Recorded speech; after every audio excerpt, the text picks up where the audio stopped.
Assalamualaikum warahmatullahi wabarakatuh. Saya Dika Rizky Pradana dari kelompok 7. Di sini saya akan membacakan materi kami yang berjudul motivasi kerja. Yang dimaksud dengan motivasi adalah proses mempengaruhi atau mendorong dari luar terhadap seseorang atau kelompok kerja agar mereka mau melaksanakan sesuatu yang telah ditetapkan. Motivasi sendiri berasal dari kata lain yaitu mover, yang berarti dorongan atau daya penggerak. Sedangkan pengertian dari motivasi kerja yaitu sesuatu yang menimbulkan dorongan atau semangat kerja. Ada beberapa faktor yang dapat mempengaruhi motivasi kerja, antara lain atasan, kolega, sarana fisik, kebijaksanaan, peraturan, imbalan jasa uang dan non-uang, jenis pekerjaan, dan tantangan. Di sini juga ada tujuan dari motivasi kerja yaitu meningkatkan moral dan kepuasan kerja karyawan, meningkatkan produktivitas karyawan, mempertahankan kestabilan karyawan perusahaan, meningkatkan kedisiplinan karyawan, mengaktifkan pengadaan karyawan, menciptakan suasana dan hubungan kerja yang baik, dan lain-lain. Terima kasih. Baik, saya Anissa Sajida akan melanjutkan materi Dika, yaitu azas-azas motivasi kerja. Yang pertama, azas mengikutsertakan, yang mana mengajak bawahan untuk berpartisipasi dalam memberikan kesempatan seperti mengajukan ide, rekomendasi dalam proses pengambilan keputusan. Yang kedua, asas komunikasi yang mana menginformasikan secara jelas tentang tujuan yang ingin dicapai. Yang ketiga, asas pengakuan yang mana memberikan penghargaan dan pengakuan yang tepat secara wajar kepada bawahan atas prestasi kerja yang dicapainya. Yang keempat, azas wewenang yang didelegasikan, yang mana mendelegasikan atau mendapat wewenang serta kebebasan karyawan untuk mengambil keputusan. Materi selanjutnya yaitu metode motivasi, yang mana ada dua. Yang pertama, motivasi langsung atau direct motivation adalah motivasi yang berisi material dan non-material yang diberikan secara langsung. Yang kedua, motivasi tak langsung atau indirect motivation adalah motivasi yang diberikan hanya merupakan fasilitas-fasilitas yang mendukung. Materi selanjutnya yaitu alat-alat motivasi. Alat-alat motivasi yang pertama, penghargaan terhadap pekerja yang dilakukan seperti reward dan piagam. Yang kedua, informasi seperti pujian. Yang ketiga pemberian perhatian seperti memberikan kasih sayang terhadap pegawai yang baik.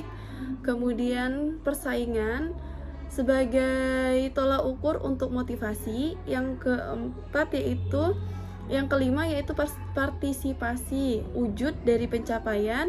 Yang ke-6 itu kebanggaan, yang ke-7 itu uang atau insentif tambahan. Baiklah, saya akan melanjutkan penjelasan dari Anissa, yaitu alat motivasi. Yang pertama, penghargaan terhadap pekerjaan yang dilakukan. Yang kedua, informasi. Yang ketiga, pemberian perhatian yang tulus kepada karyawan sebagai seorang individu. Yang keempat, persaingan. Yang kelima, partisipasi.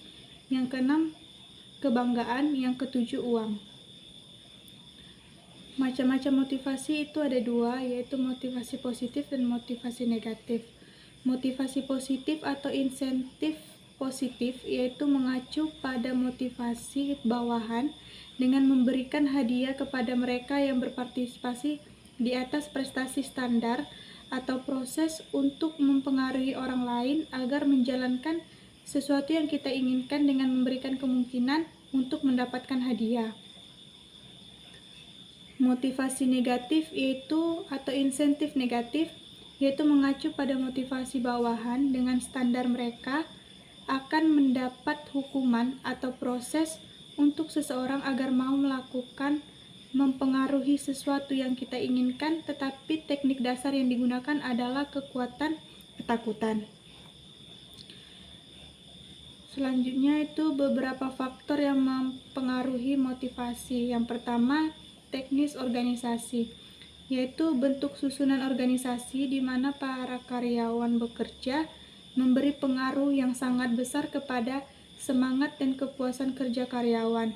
Makin teratur susunan dan pembagian tugas dalam suatu organisasi, mengakibatkan tidak ada kesimpang siuran pembagian tugas, sehingga berakibat tidak adanya kesimpang siuran tanggung jawab pada masing-masing karyawan.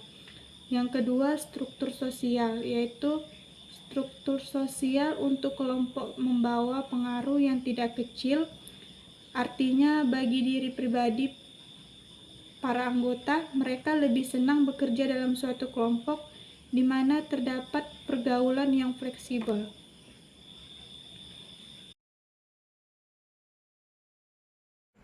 Baiklah, saya Nurdila akan melanjutkan materi dari Rahmat Fernando, yaitu teori Y. Menurut teori Y, manajer memandang bawahannya memiliki ciri-ciri atau sifat sebagai berikut. Yang pertama, mereka akan menghindari adanya clock. Yang kedua, mereka akan menghindari adanya peraturan dan pengawasan yang ketat. Yang ketiga, mereka bekerja berdasarkan sasaran atau manajemen objektif. Yang keempat, pengambilan keputusan secara demokratis. Yang kelima, dalam bekerja dengan bawahan, mengutamakan partisipasi. Dan yang terakhir, mereka melakukan usaha penyusunan atau job instrument yang jelas. Selanjutnya ada teori dua faktor dari Herzberg, yaitu teori yang mengemukakan bahwa di dalam setiap pekerjaan terdapat dua kelompok faktor yang menentukan. Kedua faktor tersebut ialah maintenance factor dan motivator factor. Maintenance factor yang sering disebut istilah lain yaitu hygiene factor. Faktor ini menguraikan tentang faktor-faktor yang berhubungan dengan usaha pemeliharaan hidup individu. Faktor hygiene ini mencakup kebutuhan pokok individu yang diharapkan dapat diperoleh dari suatu pekerjaan. Faktor-faktor tersebut seperti adanya gaji yang layak, kondisi kerja yang sesuai dan memadai, rasa keamanan kerja, dan lain sebagainya. Motivator faktor adalah faktor-faktor yang dapat memberikan motivasi pada individu dalam melakukan pekerjaan. Assalamualaikum warahmatullahi wabarakatuh. Baiklah, saya Rahmat Fernando akan melanjutkan materi dari teman saya Eli Oktoria tentang beberapa faktor yang mempengaruhi motivasi. Untuk yang pertama, dapat diterimanya karyawan sebagai anggota kelompok. Dapat diterimanya karyawan sebagai anggota kelompok akan membawa pengaruh terhadap ketenangan kerja suatu kelompok atau karyawan itu sendiri. Dengan demikian, para karyawan dalam suatu kelompok dapat bekerja dengan cermat dan merasa ikut memiliki terhadap apa yang mereka hasilkan. Yang kedua, imbalan yang diterima dari bekerja. Imbalan yang diterima para karyawan, baik imbalan intrinsik maupun imbalan ekstrinsik, sangat berpengaruh terhadap semangat kerja mereka. Sistem pemberian imbalan ekstrinsik, misalnya upah yang wajar dan adil, akan mengakibatkan karyawan dapat bekerja dengan tenang dan semangat kerja bisa meningkat. Akan tetapi sebaliknya, kalau sistem pemberian upah dianggap kurang wajar dan kurang adil antara masing-masing karyawan, maka menimbulkan suasana kerja tidak tenang. Selanjutnya, teori kebutuhan Maslow.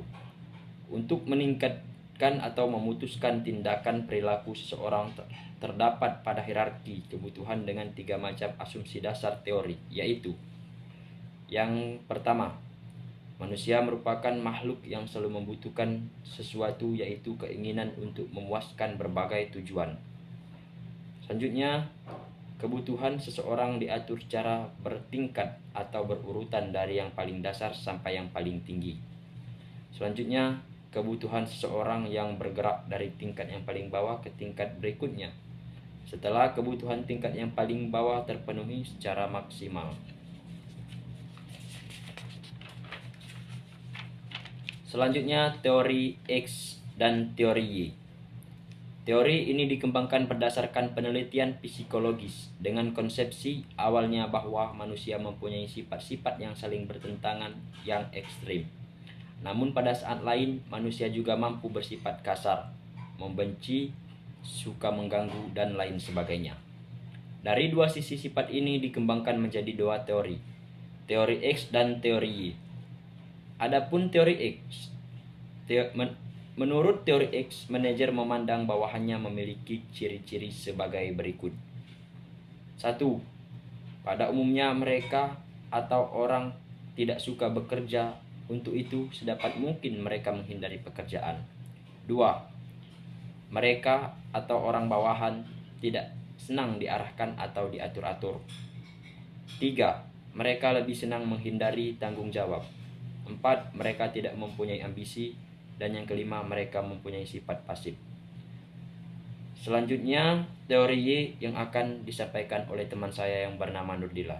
Sekian dari saya, terima kasih.